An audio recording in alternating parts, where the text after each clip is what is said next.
बिस्मिल्लाहिर्रहमानिर्रहीम। अस्सलाम वालेकुम। मैं हूँ शाज़िया कमर, कुकिंग विद शाज़िया में आपको खुशामदीद कहती हूँ। आज हम बहुत ही मज़ेदार नमकीन प्याज गोश्त की रेसिपी आपके साथ शेयर करने वाले हैं और इसको बनाना बहुत ही आसान है। तो चलिए इसको बनाना शुरू करते हैं। आज हम नमकीन प्याज गोश्त कुकर में बनाने वाले हैं। तो उसके लिए हमने बीफ लिया है 1 किलो और इसको हमने अच्छे से धो लिया है और इसमें हमने हड्डी और बोटी दोनों का इस्तेमाल किया है और थोड़ी-सी हमने इसमें चर्बी भी ली है क्योंकि इससे नमकीन गोश्त में बहुत ही अच्छा सा टेस्ट आ जाएगा। और बीफ हम ये तमाम कुकर में डाल देंगे और इसके साथ ही अगर आपको मेरी वीडियोस पसंद आती हैं तो इसको लाइक और शेयर ज़रूर किया करें और अगर चैनल पर नए हैं तो इसको सब्सक्राइब भी ज़रूर कर दिया करें।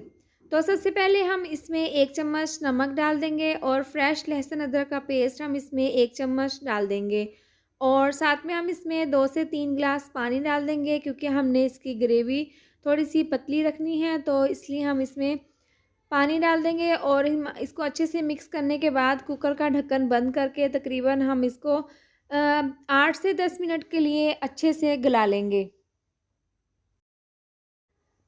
गोश्त को गलाने के लिए हमने एक चूल्हे पर रख दिया है और साथ में दूसरे चूल्हे पर हम कढ़ाई में 3 से 4 अदद प्याज इस तरीके से काट लेंगे और 1 ग्लास पानी इसमें डालकर तेज़ आंच पर हम इसको नरम होने तक अच्छे से पका लेंगे ढककर।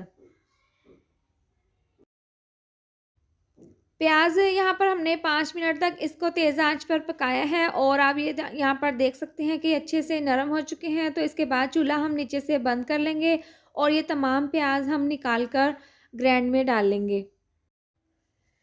और ये तमाम प्याज हमने ग्राइंड में डाल लिया है। 4 से 5 अदद सब्ज़ मिर्चें इसमें डालकर थोड़ा-सा पानी डालकर हम इसका पेस्ट तैयार कर लेंगे और प्रेशर कुकर का ढक्कन खोल लिया है हमने। इसको पकते हुए 8 से 10 मिनट हो गए हैं और बीफ हम यहाँ पर चेक कर लेते हैं कि ये गल चुका है। तो बीफ यहाँ पर तकरीबन 80% हमने इसको गला लिया है। बाकी की हम इसमें जब चीज़ें डालेंगे तो हम इसको अच्छे से गला लेंगे। तो उसके बाद हम सबसे पहले एक कढ़ाई में हम 1 कप ऑयल डालकर इसको हम अच्छे से गरम कर लेंगे। तो ऑयल यहाँ पर अच्छे से गरम हो चुके हैं, तो इसके साथ ही हम इसके अंदर आधी चम्मच साबुत ज़ीरा डाल देंगे और इसके साथ ही हम इसके अंदर पेस्ट शामिल कर देंगे जो हमने प्याज और सब्ज़ मिर्चों का बनाया है और ये तमाम इसमें डालने के बाद हम ऑयल में इसको अच्छे से डालकर भून लेंगे और जब अच्छे से इसकी भुनाई हो जाएगी तो हम इसके अंदर बीफ डाल देंगे। और इसको हमने 2 से 3 मिनट तक अच्छे से पका लिया है और इसमें अच्छा सा कलर आ चुका है। तो इसके साथ ही हम इसमें बीफ डाल देंगे। इसको डालने के बाद हम इसको अच्छे से मिक्स कर लेंगे और तेज़ आंच पर हमने इसकी अच्छी सी भुनाई कर लेनी है।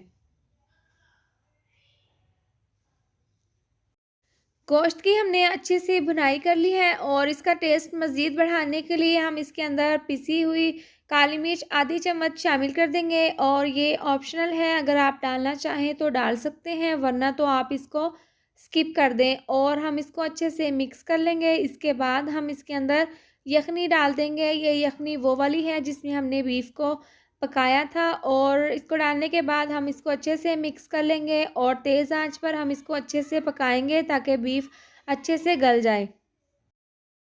बीफ अच्छे से पकना शुरू हो चुके हैं तो इसके साथ ही हम इसमें 1 कप दही डाल देंगे ग्राइंड किया हुआ और हम इसको अच्छे से मिक्स कर लेंगे और इसके बाद तेज़ आंच पर हम इसको ढककर पकाएंगे ताकि दही का फ्लेवर अच्छे से बीफ में चला जाए और बीफ अच्छे से गल जाए।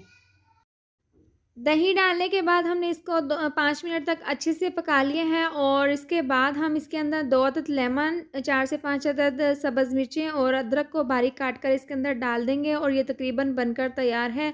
2 से 3 मिनट तक हम इसको और पका लेंगे और इसमें लेमन और अदरक और सब्ज़ मिर्चों का बहुत ही ज़बरदस्त टेस्ट आएगा और बहुत ही अच्छी खुशबू आ रही है। साथ में हम इसमें बारीक पिसा हुआ गरम मसाला इसके ऊपर हम छिड़क देंगे और नमकीन प्याज गोश्त बनकर तैयार है और प्लेट में हम इसको निकाल कर सर्व कर लेंगे और इसकी लुक और टेस्ट बहुत ही ज़्यादा ज़बरदस्त है। और इसके बाद हम इसके ऊपर बारीक कटा हुआ अदरक डालकर इसकी अच्छी सी गार्निश कर लेंगे और बारीक कटा हुआ इसके ऊपर हरा धनिया हम छिड़क देंगे। और अगर आपको मेरी ये वीडियो पसंद आई हो तो अपना फ़ीडबैक हमें ज़रूर दें, और अगर आपने मेरे चैनल को सब्सक्राइब नहीं किया तो इसको जल्दी से सब्सक्राइब कर दें, ताकि मेरी आने वाली हर नई वीडियोज़ का नोटिफिकेशन आपको जल्दी से मिलता रहे। अल्लाह हाफ़िज़।